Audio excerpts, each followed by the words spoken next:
Hello and welcome back to Catch and Cook California. I'm Kevin. This is video number 4 in my new series, an introduction to freediving and spearfishing the California coast.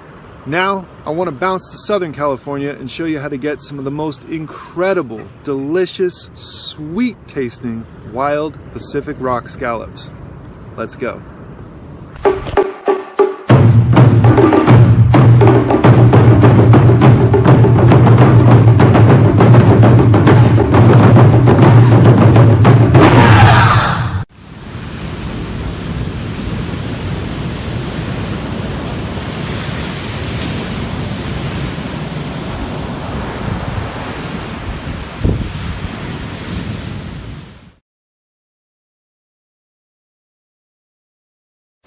So this right here is a perfect example. It looks pretty calm, like a pretty easy entry, pretty easy exit. So if you came a long distance like I did, 8 hours to Southern California, that might look like a good spot to jump in. But one thing you need to keep in mind is you've got to sit there and you've got to watch the water. It's the only way to avoid what we refer to as Sacramento syndrome. That's where you've driven a long way, you look at the water, you say, it's got to be good, I've driven this far, and you don't really pay attention to what's going on. But watch, in just a couple of seconds, you're going to see a swell come in here. It's going to make this whole slack water area extremely dangerous.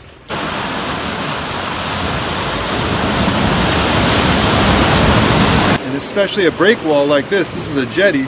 There's all kinds of big holes that it can push you right into. That's a lot of power right there. I'm going to my alternate spot.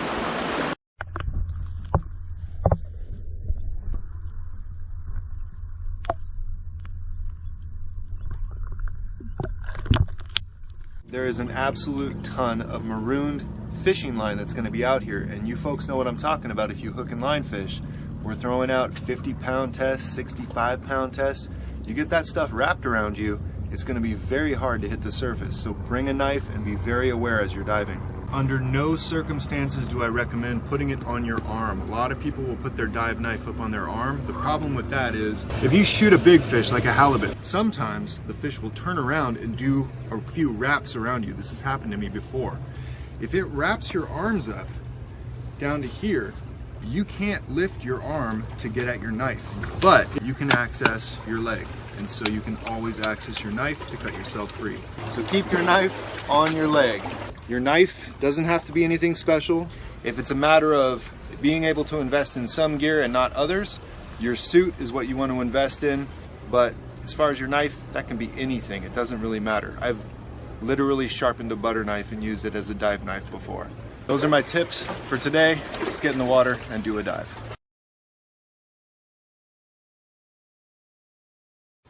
So first things first, if you're going to be freediving or even fishing in the ocean waters in Southern California, you're actually required to have not just a fishing license, but also an ocean enhancement validation. Just remember that. So like I said, there's a lot of fishing line in Southern California, especially on the jetties. It's not something I encounter on the open coast for the most part, but jetties and breakwalls that get a lot of pressure, there's going to be a lot of marooned fishing line and marooned old crab traps and things like that. So just beware and carry that knife. One thing I look for is abandoned shells, and that's the shell of a scallop right there. So once I find that, I'll actually drop down my pry bar, which is attached to the end of my float line, and I'll use this to mark spots. Once I've marked a spot, I'll swim down and reposition the pry bar in front of whatever it is I'm looking for. And so in this case, behind this marooned crab trap, you can actually see there's a very faint orange line. That's the mouth of an orange-lipped scallop. So I grab my pry bar and I just work it between the rock and the scallop and pry it off. Southern California scallops seem to pry off the rock very easily. Many times I don't even use the pry bar, I just use my hands. Then I make my way to the surface and then I breathe deeply, catch my breath. Just a little guy, but that's okay. This is about the size you might expect on a jetty. I won't be taking anything smaller than that. That's about the palm of my hand. On the one end of my float line, I've got my pry bar, which acts as a weight for marking spots and also for using to pry the scallops off the rock. On the other end, I've got my float, and my float has a goodie bag on it so I can transport scallops and other fish and things like that. So here I've dropped down and I've found a school of sargo. So these fish, if you're from Northern California, Central California, you might think that they're pile perch. It's a silver-bodied schooling fish with a black line down the middle. They have a little bit more of an elongate body form. They're definitely worth recognizing. Sargo are delicious. I'll do a video specifically on them. These guys were a little small, so I passed them up. Here you can see a vibrant orange lip of a pretty easily recognizable scallop. When you touch it though, note how it disappears. That's one of those things, that's why I like to mark my spots. Here's another orange lip scallop, and this one was loosely adhered to the rock, so I could just use my hands to get it. This is Ostrea undosa, the wavy turban snail. It's a massive turban snail. They like to be on the rocks rather than on the sand, so I repositioned him. This is a gray-lipped scallop. Not all the scallops are going to be that vibrant orange, so I'll freeze frame here. You can see how well they blend in, even when they're open. On the upper left, you can see a calico bass, and then under it, this vibrant orange fish. That's the Garibaldi, our state fish. They are protected. And then down here on the sand is a barred sand bass. Those calicos and those sand bass are delicious, but they have to be 14 inches, and these were probably about 11, so I let them go. And here is another scallop. At this point, I'm just finding scallops all over the reef. You can see right here, I'm going to freeze frame. Do you see them? There's actually 2 orange lip and 1 gray lip scallop all stacked up. So at this point I swim over to my float line because I want a reference point so that I can relocate that stack of scallops. I swim to the surface, and then what I'm going to do is I'm going to put a little bit of slack in the float line there, and I'm going to tread water with my long blade fins. This allows me to calmly catch my breath, and keeping a little bit of slack in the line is very important because if the float on the end of the line starts to catch a current or gets caught in a wave or something like that, it can pull the scallop bar or your pry bar off the spot. If it pulls your scallop bar off the spot, then you're going to actually lose your reference point, so it makes it harder to relocate. So here, like a total noob, I dive down, I relocate that beautiful stack of scallops, and I go to press record on my GoPro, and I turn my GoPro off. Anyway, here's another scallop I found. This one I ended up just pulling off with my hand. Beautiful scallops all over this reef. And here's me using a pry bar. That's how I more typically take these. Something about the reef in Southern California, the geology is a little bit softer, so about half the time I'm just pulling them off with my hands. In Northern California, you pretty much exclusively have to use a scallop bar to get them. So here I am taking a deep breath from the surface and diving down. Remember, I clear my ears at the surface and I clear my ears every few feet all the way down so that there's no pressure in my ears. I do not want to feel any pain in my ears at all. You can rupture an eardrum if you're not careful. So you can see we've got another gray lip scallop here, absolutely beautiful. And once he closes up, you can see how well that disappears in the reef. This guy was really little, so of course I just wanted to show you and move on. And down here at the base of the reef, there's a bit more fishing line, so you got to keep an eye out for it. And then that characteristic orange lip. This is a pretty small scallop as well, so we're going to let him go. But again, you really got to pay attention to where these things are, because as soon as they close up, if you have nothing to mark them, they just disappear. So here's another one. This was loosely adhered to the rock, so I was able to pull this one off with my hands. So at this point, I've got some hole in my glove.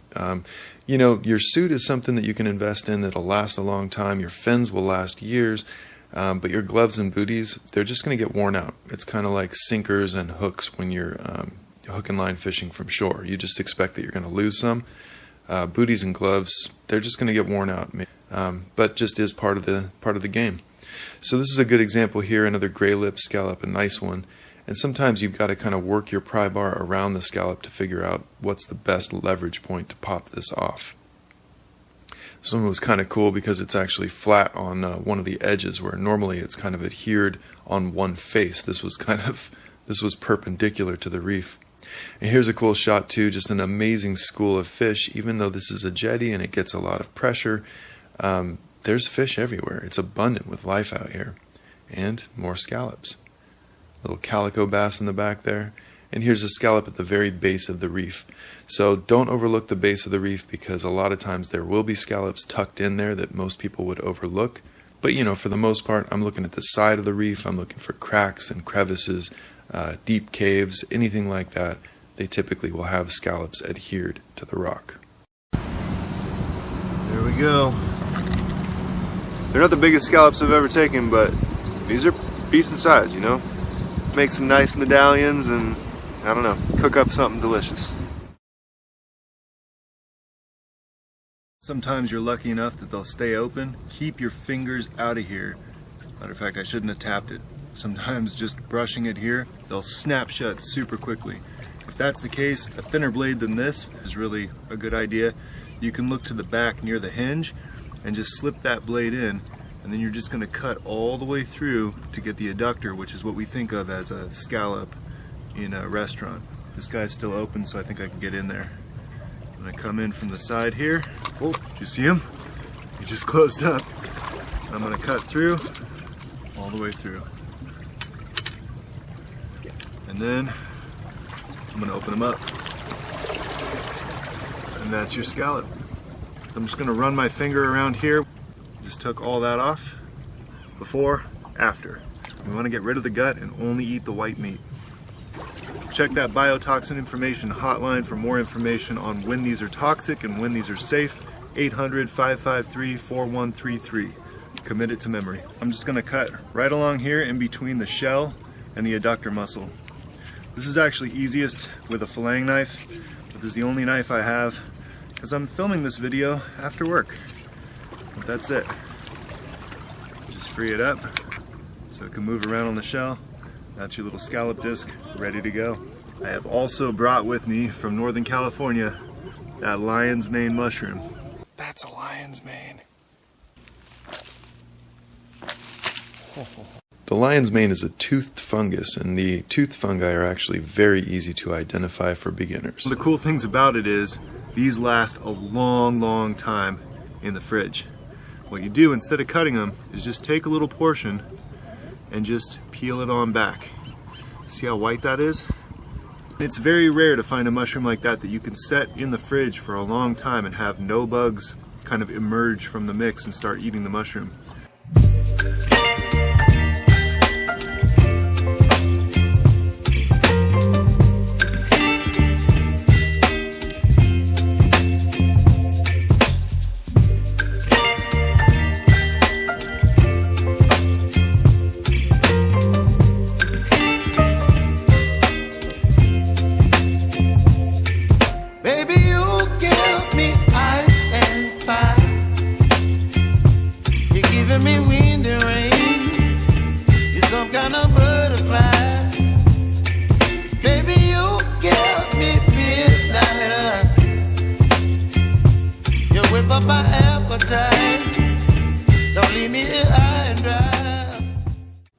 Look at that though.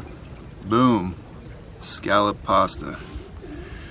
You know, I forgot my lemon zest, but the sun's about to go down and I just can't wait. I'm gonna get in there the lion's mane and the scallop and that pasta right now.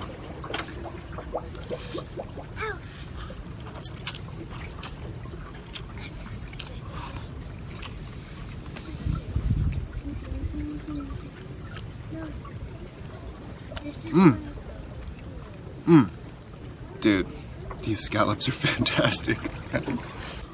That lion's mane too.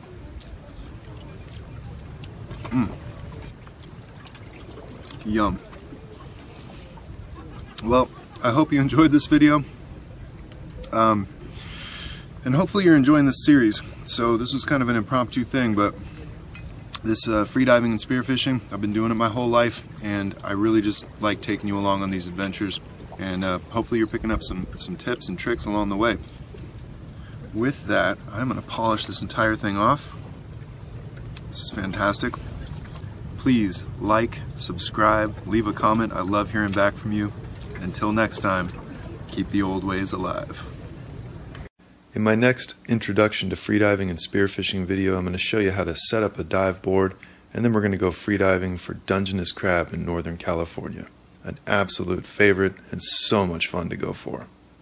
But my next video is a little throwback to November, headed out with my dad, dropping some crab traps for absolutely abundant Dungeness crab, and doing some hook and line fishing with pit bull tackle to make a one-of-a-kind catch and cook on the beach. In the meantime, I'm guiding in the Bay Area. I've been taking people out to the Rocky Intertidal, been going out for sea urchin, Been going out for eels and rock crab and all kinds of other delicious edibles. I've also been taking people to the backs of the bays to go dig for clams. And finally, the mushroom season has been exquisite, and as long as we're getting rain, as long as the forest floor stays damp, I will continue to lead my mushroom identification courses. So if you're interested, hit me up. How's it smell? Good. Yeah? Alright, that's what I'm talking about. You just recording it? Uh-huh.